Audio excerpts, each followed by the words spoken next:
కడప పాత రిమ్స్లో గత 10 సంవత్సరాలుగా మూలనపడిన అంబులెన్సులు గత 1.5 సంవత్సరం వరకు పాలనలో ఉన్న వారికి తెలియలేదా? ఇప్పుడు ఆయనకు విషపత్రికకు గుర్తుకు వచ్చాయా అని కడప ఎమ్మెల్యే మాధవిరెడ్డి ఆగ్రహం వ్యక్తం చేశారు. కడప రిమ్స్లో మూలనపడి ఉన్న అంబులెన్సులను పరిశీలించారు. ఒక పత్రిక గతంలో 108కు ఫోన్ చేస్తే కుయ్యి అంటూ పరుగులు పెట్టేదని, కూటమి ప్రభుత్వంలో రావడం లేదని, రాసి ప్రభుత్వంపై దుష్ప్రచారం చేస్తే ప్రజలు నమ్ముతారని భ్రమపడి రాశారని ఆగ్రహం వ్యక్తం చేశారు. దశాబ్ద కాలంగా ఇక్కడ ఇవే ఉన్నాయన్నారు. 108 అంబులెన్సులు బ్రహ్మాండంగా నడుస్తున్నాయన్నారు.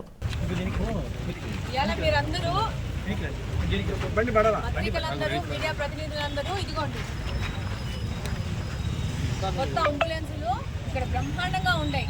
అదంతా మీరు చేసిన దుర్మార్గము, కచరా, గింజి పని. బ్రహ్మాండంగా అంబులెన్సులు పనిచేస్తున్నాయి. ప్రజలకు పని చేసే విధంగా కూటమి ప్రభుత్వం పనిచేస్తుంది, వాళ్ళకి అందుబాటులో ఉండి పనిచేస్తుంది.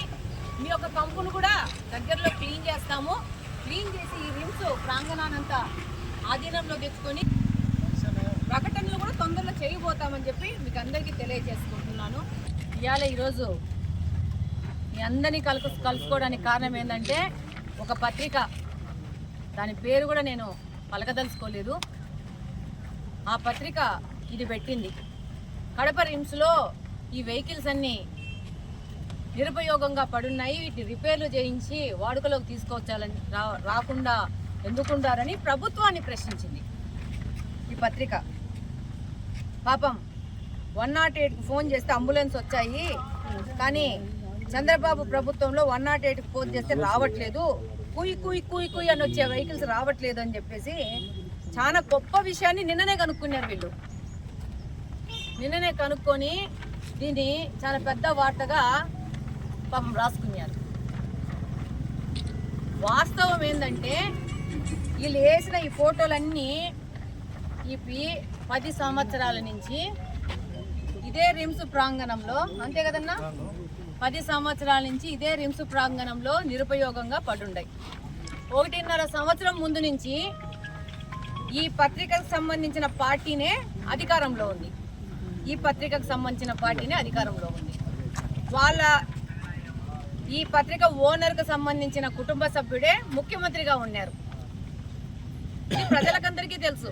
కానీ ఇప్పుడు వాళ్ళు కొత్తగా ఈ వెహికల్స్ అనేది వాళ్ళ దాంట్లో పాపము చాలా బాగా కలర్ఫుల్గా ఫోటో తీసి వేసుకొని ఏదో ఈరోజు ప్రభుత్వం మీద దుష్ప్రచారం చేస్తే ప్రజలందరూ నమ్మిపోతారనుకుంటున్నారు. కానీ స్థానికంగా కడప నియోజకవర్గంలో ఉన్న ప్రజలకు అందరికీ తెలుసు, ఇక్కడ నిరుపయోగంగా ఉన్న బండ్లు దశాబ్ద కాలం నుంచి ఇదే ఉన్నాయి. మరి గత ప్రభుత్వంలో పనిచేసిన మంత్రులు, ముఖ్యమంత్రులు, వీళ్ళందరికీ ఈ విషయం కనపరాలేదా? 108 సర్వీసెస్ గురించి సముద్రంగా వాటి పర్యవేక్షించే వాళ్ళు కూడా ఉన్నారు. 108 సంబంధించిన వెహికల్స్ అన్నీ బ్రహ్మాండంగా నడుస్తూ ఉన్నాయి. ప్రజలు ఎక్కడి నుంచి ఫోన్ చేసినా అంబులెన్సులు వాళ్ళని రీచ్ అయ్యే పరిస్థితుల్లో ప్రభుత్వం పనిచేస్తుంది, హాస్పిటల్ పనిచేస్తుంది, 108 సర్వీసెస్ సంబంధించిన ప్రతినిధులు కూడా పనిచేస్తున్నారు. ఈ సందర్భంగా తెలియజేసుకుంటున్నాను. ఈ సందర్భంగా నేను ఒకటే చెప్పదలుచుకుంటున్నాను, మీరు మీ తప్పిదాలని రోజుకొకటి ఇలానే చేయండి. మేము కూడా గత ప్రభుత్వాన్ని 1.5 సంవత్సరం అయింది, గత ప్రభుత్వ తప్పిదాలతో మాకు సంబంధం లేదు, కనీసం ఇప్పటి నుంచి ప్రజలకు సరైన సేవ చేయాలనే ఉద్దేశంతో పాజిటివ్గా ముందుకెళ్తున్నాము. మిమ్మల్ని మాట్లాడే పరిస్థితి మాకు మీరిస్తున్నారు. ఒక సైద్ధాంతిక పరంగా చక్కగా మీరు జర్నలిజంకి జర్నలిజం అనే పేరు ఇచ్చేసి గొప్పగా మంచి వార్తలను ప్రజలకు తీసుకుపోయే విధంగా పనిచేయాలి. ఇలాంటి అబద్ధాలు, ఫేక్ న్యూస్లు, మీ తప్పిదాలని కూటమి ప్రభుత్వానికి అంటగట్టే పరిస్థితుల్లో మీరు పనిచేయదలుచుకుంటే ఆ బాసు పాలవుతారని చెప్పి చిన్న సలహా ఇస్తున్నాను. మీకు సలహా ఇచ్చేంత పెద్ద వ్యక్తిని అయితే నేనైతే కాదు, కానీ వాస్తవాలుగా చెప్తే బాగుంటుంది, లేకపోతే ప్రజలు నవ్విపోతారు.